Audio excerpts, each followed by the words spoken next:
আমি আজকে আপনাকে ছবি এডিটিং মাস্টার বানিয়ে দিবে। এক কথায় আপনাকে সবাই ছবি এডিটিং মাস্টার বলবে। এমন একটি অ্যাপ্লিকেশন দিয়ে আজকে আপনাকে ছবি এডিট শিখাবো যে খুব সহজে আপনি সবাইকে ছবি এডিট করে তাক লাগিয়ে দিতে পারবেন। এবং আপনার বন্ধু বান্ধবরা আপনার ছবি এডিট দেখে বলবে ভাই আমাকে একটা ছবি এডিট করে দে, আমাকে একটা ছবি এডিট করে দে, এমন করে রিকোয়েস্ট করবে। এমন একটি অ্যাপ্লিকেশন দিয়ে আজকে আপনাকে ছবি এডিট শিখাচ্ছি। তো চলুন মূল টপিকে যাওয়া যাক, লেটস গো। আমরা চলে যাব এখন প্লে স্টোরে। প্লে স্টোরে আসার পর এখন লেখা লাগবে রিমিনি অ্যাপস, REMINI রিমিনি।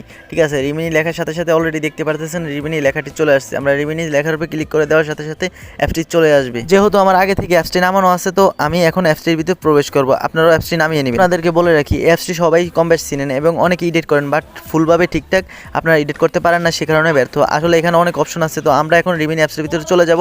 ফুলভাবে কীভাবে এডিট করবেন এবং অনেক সুন্দর করে রিমিনি অ্যাপস দিয়ে এডিট করবেন আমরা তা দেখিয়ে দিব। ঠিক আছে, আমি আমার রিমিনি অ্যাপসের ভিতরে চলে যাব, একটু ওয়েট করবো, অবশ্য লোডিং নিচ্ছে। তো ভিউয়ার্স অলরেডি আমরা অ্যাপসের ভিতরে চলে আসছি। আর আপনাদের কাছে এমন অপশন আসবে, আর এখানে মূলত আপনার ফটোটি সিলেক্ট করতে বলতেছে, যে ফটোটি আপনি এডিট করবেন। আর আপনাদেরকে বলে রাখি ফটোটির যত কোয়ালিটি ভালো হবে ততই আপনার রিমিনি অ্যাপস দিয়ে খুব সুন্দরভাবে এডিট করতে পারবেন। আর যদি নর্মাল ফটো হয় না কেন, আপনার ডিএসএলআরের মধ্যে করে ফটোটি এডিট করতে পারবেন।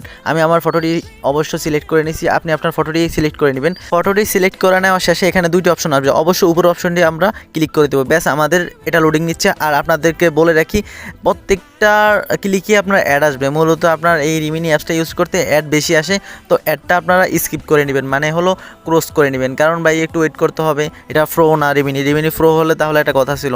তো আমার অলরেডি ফটোটি আইসা পড়ছে। এখন মূলত এখানে একটা অপশন দেখবেন, দেখেন বাঁ দিকে টান দিলে ফুললি এডিট হয়ে যাবে, মানে বাঁ দিকে টান দিলে ক্লিন হয়ে যেতেছে ফটোটি। ঠিক আছে, আর ডান দিকে টান দিলে আমাদের আগের মতো ফটো হয়ে যাচ্ছে। তো বুঝতেছেন কতটা ক্লিন হয়ে গেছে। আর আপনারা অনেকে পারেন, এতটুকু পারেন, কিন্তু আসলে যে নিচে কতগুলো অপশন দেখা যাচ্ছে, হ্যাঁ একেবারে নিচে, এগুলো আপনারা ইউজ করতে পারেন না, সেই কারণে আপনারা ভালো করে ফটো এডিটও করতে পারেন না। রিমিনি অ্যাপস সবাই ইউজ করতে পারে ভাই, কিন্তু নিচের জিনিসগুলো ইউজ করতে পারেন না, সেজন্য আপনারা সুন্দর করে এডিটও করতে পারেন না। তো আপনাদেরকে বলি, প্রথম দেখতেছেন নিচে একটা অপশন আছে, হ্যাঁ বুলার। ঠিক আছে, ব্যাকগ্রাউন্ড বুলার। মূলত এটা দিয়ে আপনি পিছনের ব্যাকগ্রাউন্ডটা বুলার করতে পারবেন ডিএসএলআর মতো করে। তো আমাদের সেজন্য প্রথম যে একটা অপশন আছে এটার ক্লিক করে দেবে অ্যাড। এটার ক্লিক করে দেওয়ার পর অ্যাড আসবে। মূলত আমাদের অ্যাডটা যাওয়ার পর মূলত স্কিপ করে দিব। ঠিক আছে, অ্যাডটা চলে যাও, একটু ওয়েট করবো।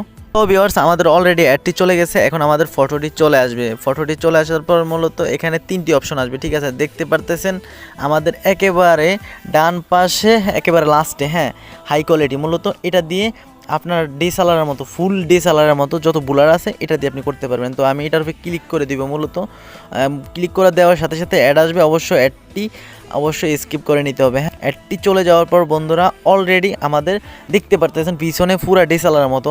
আপনার নর্মাল ফটো থাকলেও ভাই এটা ডিএসএলআরের মতো হয়ে যাবে, কারণ এটা দিয়ে একেবারে হাই কোয়ালিটিটা। আর এখানে আরও দেখতে পারতেছেন মাঝখানে যেটা হলো মিডিয়াম, আর প্রথম যেটা আছে সেটা হলো লো। ঠিক আছে, আপনি আপনার মতো করে কাস্টম করে নেবেন, আর এখানে কিছু বলার নাই, প্রত্যেকটা এখানে অপশন। ঠিক আছে, আপনারা এমন করে কাস্টম করে নেবেন। এই যে এখানে দেখা আছে, দেখেন নিচে দিয়ে আরও কালার্স নামে একটা অপশন আছে। হ্যাঁ, আরও ভাই অনেক জিনিস আছে এখানে, বুঝছেন, এখানে বলার বাইরে এখানে অনেক অপশন আছে। এগুলো আপনারা মূলত সুন্দর করে যদি ভাই কাস্টম করে নিতে পারেন তাহলে ফুলফিললি এডিট করে নিতে পারেন। ঠিক আছে, দেখেন এখানে কালার্স নামে অপশন, এটা দিয়ে আপনি আরও সুন্দর করে এডিট করে নিতে পারবেন। মূলত ফিসের কালারটা আপনারা চেঞ্জ করতে পারবেন। ঠিক আছে, তো এখানে ভাই অনেক কিছু আছে, আপনারা এগুলো দেখে আপনারা এডিট করে নেবেন। ঠিক আছে, তো আমি কোনো রকম এডিট করে দেখাইছি। এখন আমরা এটা ডাউনলোড করবো। ডাউনলোড করার জন্য উপরে দেখতে পারতেছেন ডাউনলোড একটা অপশন, এটার উপরে ক্লিক করে দেবো। ক্লিক করে দেওয়ার সাথে সাথে এখানে দুইটা অপশন পাবেন। অবশ্য উপরে দেখতে পারতেছেন সেভ নামে একটা অপশন আছে, এটার উপর আমরা ক্লিক করে দেবো। ব্যাস আমাদের ফটোটি ডাউনলোড হচ্ছে। এখন মূলত অ্যাড আসছে, তো আমরা অ্যাডে যাওয়া পর্যন্ত একটু ওয়েট করবো। অ্যাড চলে গেলে মূলত আমাদের এটা গ্যালারিতে চলে যাবে। ঠিক আছে, তো অলরেডি আমাদের অ্যাডটিও চলে গেছে, ডাউনলোড হয়ে গেছে। তো আজকে এই পর্যন্ত ভিডিও ছিল, সবাই ভালো থাকবেন, আল্লাহ হাফেজ।